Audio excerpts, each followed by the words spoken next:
আমার যে আর বাঁচার উপায় নেই গোপাল, কিছু একটা উপায় বের করো গোপাল।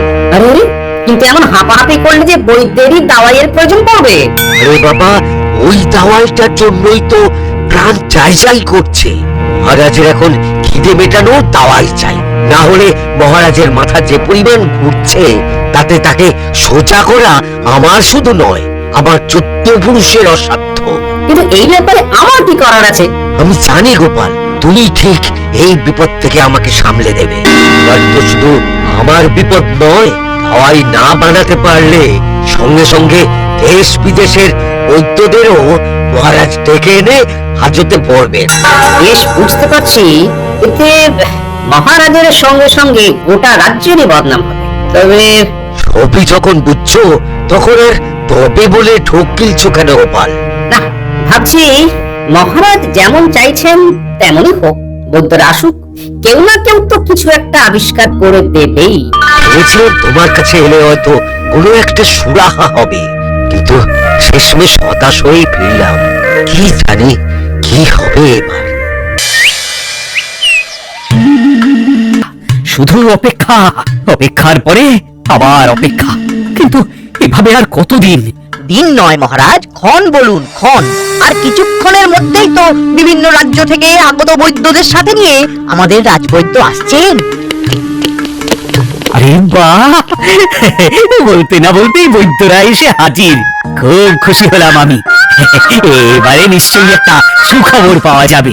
কিন্তু দুঃখের ব্যাপার হলো, বিস্তর খোঁজ খবর আর গবেষণার পরেও আপনি যেমনটা খুঁজছেন তেমন কোনো দাওয়াইয়েরই হদিশ পেলাম না। বাবা বাবা, সেটা আমারই বড় মুখ করে বলতে এসেছেন।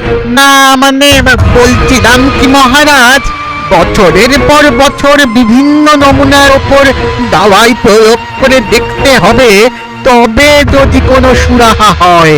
এটা আবার কেমন কথা? মহারাজের দাওয়াই দরকার আজ, আর উনি অপেক্ষা করবেন বছরের পর বছর। কিন্তু দাওয়াই খোঁজার আগে জানতে হবে যে খিদের মাত্রা মানুষের পরিশ্রমের উপর নির্ভর করে, তাই সেই মাত্রা নির্ধারণ করা অসম্ভব। বটে, কার ঘটে কি ভরা আছে স্পষ্ট বুঝতে পারছি। তা রাজবৈদ্য, এবার তোমার কি বলার আছে বলে ফেলো, সেটাও শুনি। আগে মহারাজ, আমি তো বলছি যে খিদের সাথে মনের সম্পর্ক আছে, তাই মন ঠিক করার দাওয়াই দিয়ে আগে দেখতে হবে। না না না, কোনোটাই তো মানতে পারছি না, কেবল চুক্তি আর তর্ক। তবে মহারাজ, সত্যের খাতিরে বলতেই হয়, এমন কোন বৈদ্য গ্রন্থ নেই যাতে খিদের জ্বালা মেটানোর ওষুধ বের করা যায়। এটা যদি সমস্ত বৈদ্যের মত হয়ে থাকে, তাহলে প্রত্যেককেই কারাগারে যেতে হবে। এই যে সেনাপতি, সবাইকে কারাগারে ভরার ব্যবস্থা করো এক্ষুনি। আমি তো আগে থেকেই ব্যবস্থা করে রেখেছি মহারাজ, এমন কেন হবে সেটা কি আর আগে আমি বুঝিনি ভেবেছে? দেখো দেখো কি কাণ্ড, লঘু পাপে গুরুদণ্ড। বলছিলাম কি মহারাজ, এদের ব্যাপারটা আর একটু বিবেচনা করে দেখা যেতে পারে কি? দেখা দেখি তো কোনো প্রশ্নই নেই। একটা সামান্য দাওয়াই, সেটার ব্যবস্থা করতেই সবাই যেন আইঢাই করছে। না না, এদের গারদেই ঠাঁই হবে। শান্ত হন মহারাজ, দয়া করে এতটা কঠোর হবেন না। বলা নেই কওয়া নেই, তিনি আবার বৈদ্যদের হয়ে সওয়াল করছেন এসে। বুঝতেই তো পারছেন, আমি এক বৈদ্য। আয়ুর্বেদ, কবিরাজি ইত্যাদি নিয়ে ঘাটাঘাটি কম করলাম না জীবনে। আমি বলছি, আমার উপর ভরসা রাখুন মহারাজ, আপনি ঠকবেন না। বেশ তো, কিন্তু আপনার দাবিটা কি? দাবি নয়, অনুরোধ মহারাজ। এদের কাউকে কারাগারে পড়তে হবে না, দাওয়াই হাজির নিচ্ছি। 1 সপ্তাহের মধ্যে আপনার মর্জি মতো দাওয়াই তৈরি করে দেবে। এই তো, এতক্ষণে মনে হচ্ছে একজন বৈদ্যের সন্ধান পেয়েছি, যার কথা শুনে একটু ভরসা পাওয়া যায়। না হলে বাকিরা তো আমায় ভরসা করে দিচ্ছিল। বেশ বেশ, বৈদ্য যখন দায়িত্ব নিচ্ছে, তখন বাকিদের কারাগার যাত্রা না হয় আপাতত মুলতুবি রাখলাম, দেখি তারপরে কি হয়।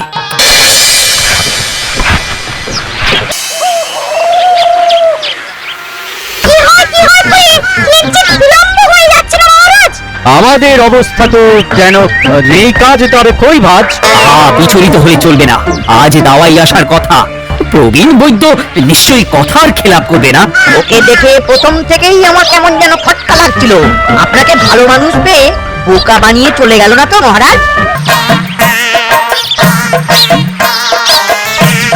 যায়নি যায়নি, ওই তো এ আসছে, কিন্তু গাড়িতে ওটা কি?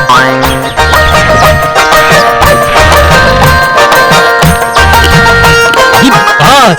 একটা বিশাল লাড্ডু মনে হচ্ছে। হ্যাঁ হ্যাঁ, তাই তো, কিন্তু লাড্ডু দিয়ে কি হবে? এই যে মহারাজ, আপনার খিদে মেটানোর দাওয়াই হাজির। এর থেকে ছোট একটু কণা মুখে দিলেই আর খিদে পাবে না। তবে কবে আবার কি? না মানে একটা অনুরোধ মহারাজ। আবার অনুরোধ? এবারে আবার কি? বলছিলাম কি, এটা যেহেতু প্রজাদের খিদে মেটানোর দাওয়াই, তাই মহারাজ বা তার সভাসদরা যেন দয়া করে এটা চেখে না দেখেন, তাহলে এর মূল উদ্দেশ্যই ব্যাহত হতে পারে। আগে থেকে গান গেয়ে দিল। না, বেশ বুঝতে পারছি, কিছু একটা গোলমাল আছেই। বেশ তো, এই দাওয়াই না হয় প্রজাদের মধ্যেই বিতরণ করা হবে।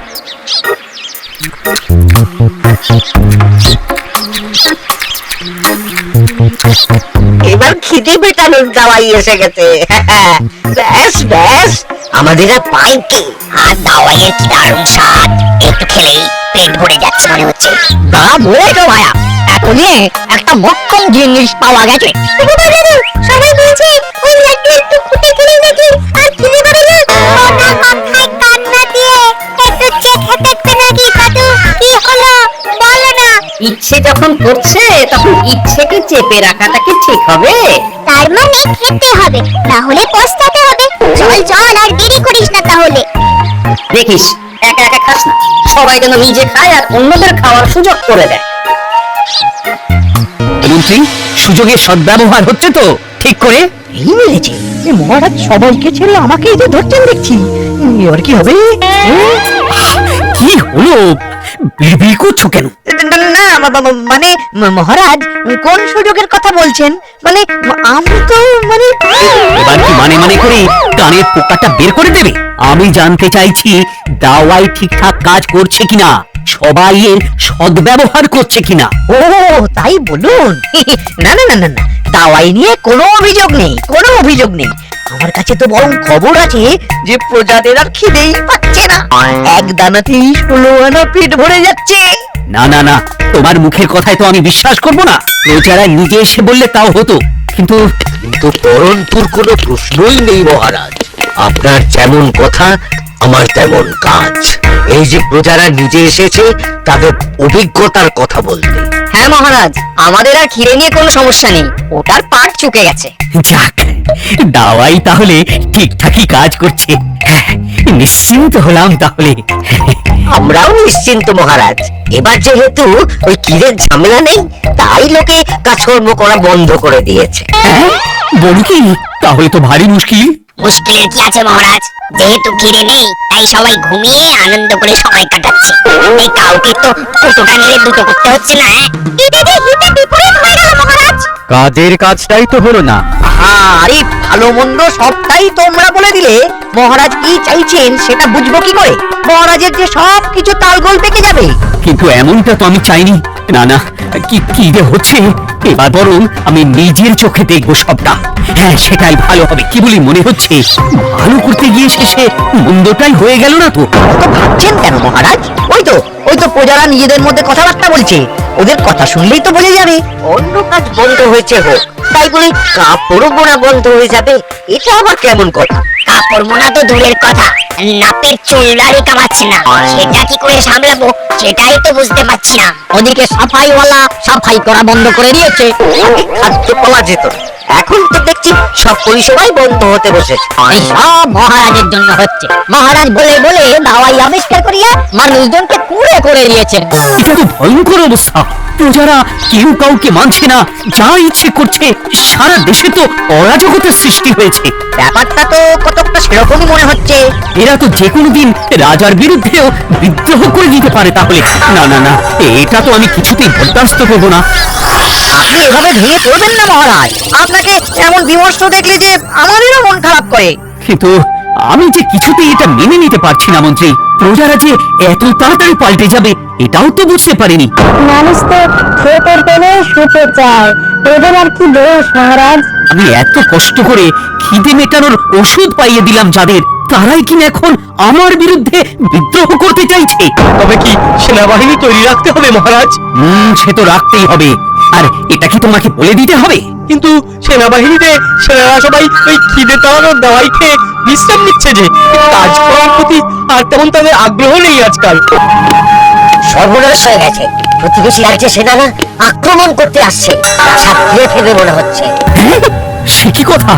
এবার তো তাহলে আত্মসমর্পণ করা ছাড়া উপায় নেই। বেশ বুঝতে পারছি যত নষ্টের গোড়া হলো ওই খিদের ওষুধ। না হলে কি শত্রুরা এইভাবে আমাকে ঘিরে ফেলতে পারে? আমি তো আগেই বলেছিলাম যে খিদে মেটানোর ওষুধ অনেক বিপদ ডেকে আনবে।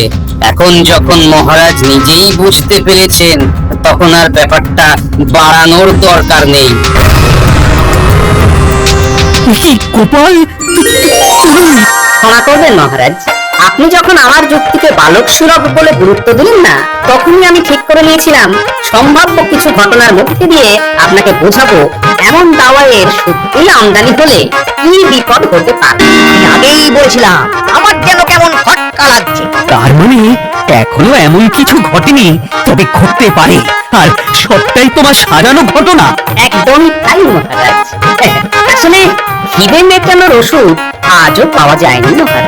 তাহলে ওই লাড্ডু? ওটা ভোলা ময়রার দোকানে বোঁদে দিয়ে বানানো বিশেষ লাড্ডু। প্রজাদের ওই লাড্ডু খেয়ে এইভাবে অভিনয় করানোটা আমারই পরিকল্পনা মহারাজ। আর এই সৈন্যবাহিনী ঘিরে রাখাটাও বানানো তাহলে? অবশ্যই, তবে এই সবই হতে পারে ওই রকম কোনো দাওয়াই আবিষ্কার হলে। প্রজারা যদি পরিশ্রম করে তবে তারা অবশ্যই তার ফল পাবে। রাজ্যে জলসেচ আর কৃষি ব্যবস্থা ঠিক থাকলে তাদের অনাহারেই বা মরতে হবে কেন মহারাজ? সত্যি গোপাল, তুমি আমার চোখ খুলে দিয়েছো। আমি আর এমন কোনো দাওয়াইয়ের ব্যাপারে ভাববই না। তবে তবে মন থেকে আমি ছাড়বো না। তুমি আমার মনে দুশ্চিন্তার জন্ম দিয়েছো, তারপরে আবার দাওয়াই তৈরির নাম করে কোষাগার ফাঁকা করেছো। আপনি আমায় ভুল বুঝছেন মহারাজ, আমি তো শুধু শুধু নয়, শুধু শুধু, তাই তার ফল তো পেতেই হবে। হ্যাঁ? 1 বছর মন্ত্রীর বেতন বন্ধ, এটাই হবে ওর উপযুক্ত শাস্তি। এত বড় শাস্তি দেবেন না মহারাজ? এমন হলে যে এবার আমাকেই খিদে মেটানোর দাওয়াই খুঁজতে হবে। তাই খোঁজো তাহলে। খুঁজতে খুঁজতে পেলেও পেতে পারেন অমূল্য রত্ন।